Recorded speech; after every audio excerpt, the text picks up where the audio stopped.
Hi guys, welcome back to my YouTube channel. Please watch the full video, hit that like button and do not forget to subscribe my YouTube channel. Let's get started.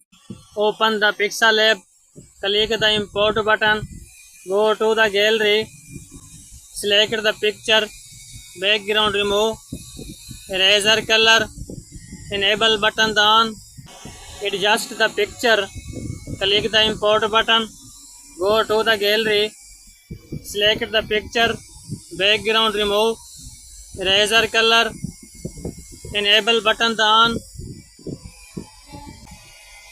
adjust the picture, click the color option,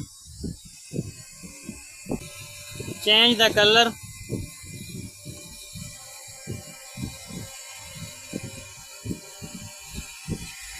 select the color.